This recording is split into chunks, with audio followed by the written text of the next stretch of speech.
Sir heroine 'Rashmika మందనకి' accident జరిగినట్టుగా వార్తలు వినిపిస్తున్నాయి సార్. అందుకు సంబంధించి ఆమె కూడా తన సోషల్ మీడియా ద్వారా తనకి యాక్సిడెంట్ అయినట్టుగా తెలియజేసింది అని చెప్తున్నారు. మరి ఏం జరిగింది? ఏ విధంగా యాక్సిడెంట్ జరిగింది? ఇప్పుడు ఆమె పరిస్థితి ఏ విధంగా ఉంది? మరి ఈ సందర్భంగానే ఆమె కెరీర్ గురించి కూడా మాట్లాడుకోవాల్సొస్తే అంటే ప్రెజెంట్ ఏ సినిమాలు చేస్తుంది? ఏ విధంగా ఉంది సార్ తన కెరీర్? యాక్చువల్‌గా 'రష్మిక మందన్న' ఒక రకంగా మనకి తెలుగు వాళ్ళకి హౌస్ హోల్డ్ నేమ్ అంటారు కదా! అంటే అవును. ప్రతి ఇంట్లో తెలిసిన పేరులాగా అయిపోయింది. దానికి కారణం ఏందంటే, ఆ అమ్మాయి కొంత కన్నడ అమ్మాయి అయినా కూడా తెలుగు అమ్మాయిలాగా ఉండడం. తర్వాత విజయ్ దేవరకొండతో ఆహ్, అఫైర్ లేకపోతే పెళ్లి చేసుకోబోతున్నారని వార్తలు రావడం. అందువల్ల ఆ అమ్మాయిని ఒక రకంగా ఓన్ చేసుకున్నారు. సో, దానివల్ల ఇప్పుడు 'రష్మిక' మనకి 'సమంత' తర్వాత ఆహ్, కొంత పబ్లిక్‌తో రెగ్యులర్‌గా టచ్‌లో ఉండడం, ఫ్యాన్స్‌తో మాట్లాడుతుండడం, సరదాగా ఉండడం, ఫ్రెండ్లీగా ఉండడం. ఇలాగా 'రష్మిక' అని చెప్పుకోవచ్చు.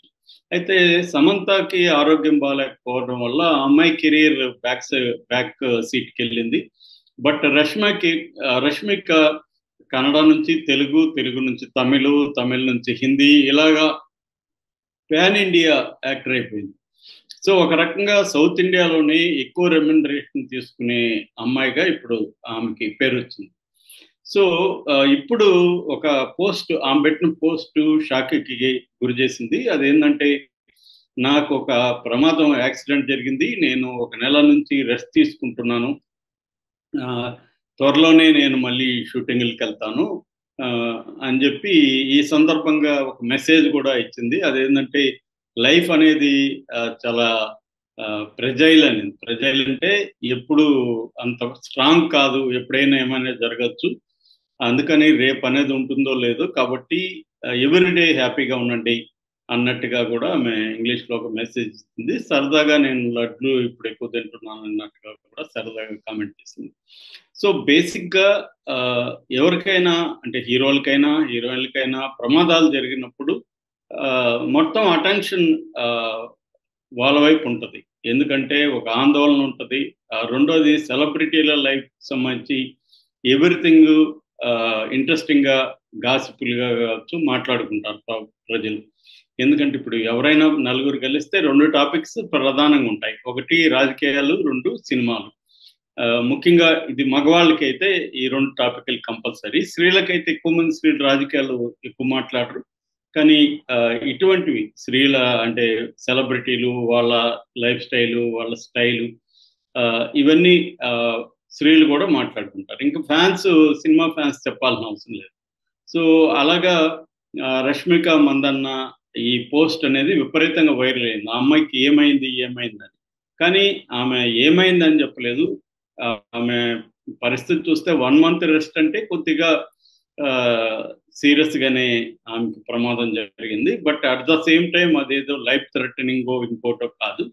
ఆమె దాని నుంచి కూడా కోలుకున్నట్టుగా కూడా మనకు అర్థమవుతుంది. ఈ 2 విషయాలు కూడా మనం ఆ పోస్ట్‌లో నుంచే అర్థం చేసుకోవచ్చు.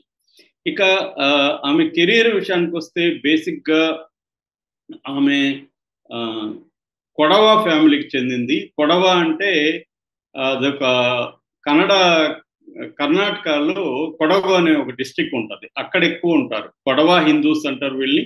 వీళ్ళు ట్రెడిషనల్‌గా అగ్రికల్చరు తర్వాత తోటలు పెంచడం, తర్వాత వారియర్ కమ్యూనిటీ కూడా అంటారు వీళ్ళని. అంటే యుద్ధాల్లో పాల్గొన్న చరిత్రలో కమ్యూనిటీ. ఇప్పటికి కూడా ఫైర్ ఆర్మ్స్ లైసెన్స్ లేకుండా కత్తులు అవన్నీ కూడా వీళ్ళు పెట్టుకుంటారు. వాళ్ళు కత్తుల్ని ఈ ఆర్మ్స్‌ని ఆయుధాల్ని పూజించడం అనేది కూడా వాళ్ళ కల్చర్‌లో భాగం. వాళ్ళకి కొడవ ఆహ్, లాంగ్వేజ్ కూడా ఉంటదనమాట. మదర్ టంగ్ కూడా ఈ అమ్మాయికి కొడవ అనే లాంగ్వేజ్. సో, ఈ కొడవ ఫ్యామిలీ నుంచి ఈ అమ్మాయి వచ్చింది. వీళ్ళ అమ్మ పేరు సుమన్, నాన్న పేరు మదన్.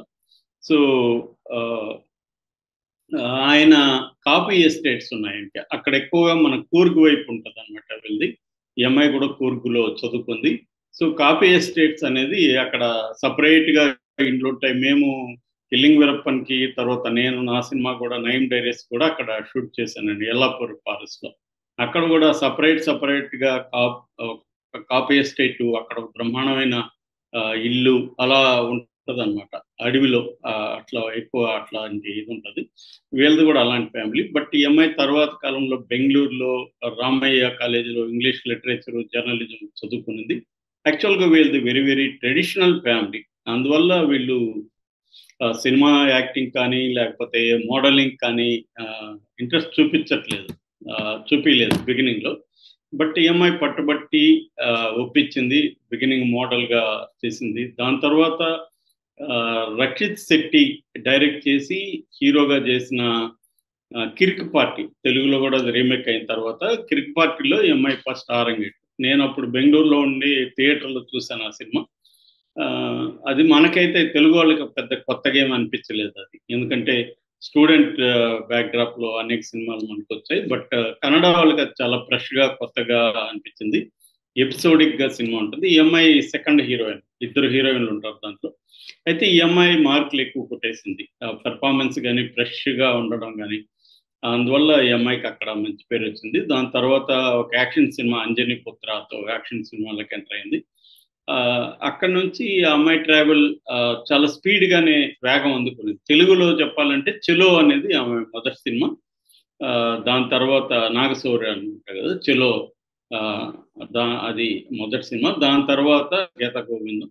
ఇంకా అక్కడి నుంచి తెలుగులో ప్రధానంగా ఆమె స్టార్ హీరోయిన్గా ఎదగడం అంటే ఒక రకంగా Pushpa the rising, Pushpa part 1లో అది పాన్ ఇండియా సినిమాగా అయిపోవడం, ముఖ్యంగా పాటలకి, ఎంఐ డ్యాన్స్కి, ఎంఐకి పెర్ఫార్మెన్స్కి మంచి మార్కులు రావడంతో పాన్ ఇండియా స్టార్కి వెళ్ళింది. తర్వాత తమిళ్లో సూర్యతో వీళ్ళతో కలిసి చేయడం, ఇలాగా ఇంకా ఆమె ఇదైంది. దాని తర్వాత ఆమెకి పెద్ద బ్రేక్ ఇండియా వైజ్ చెప్పాలంటే మన సందీప్ రెడ్డి వంగ సందీప్ రెడ్డి తను చేసిన యానిమల్ సినిమాతో విపరీతంగా పెరిగింది. ఎందుకంటే ఈ అమ్మాయి పర్ఫార్మెన్స్ చేయగలదు, అట్లాగే బోల్డ్ సీన్లలో కూడా యాక్ట్ చేయడం కూడా ఎంఐ చేయగలిగింది దాంట్లో.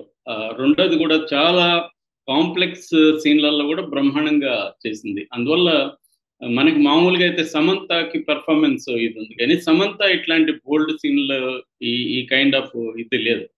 సో ఈ అమ్మాయి దాంట్లో కాంప్లెక్స్ దీంట్లో అంతా చేయగలగడం. దాంతో యానిమల్లో ఈ అమ్మాయి మీద విమర్శలు కూడా వచ్చాయి, ఇట్లాంటి సీన్లు అంతా చేసిందని. బట్ చాలా పెద్ద హిట్ అయింది, స్ట్రాంగ్ ఫిమేల్ క్యారెక్టర్ కూడా అది.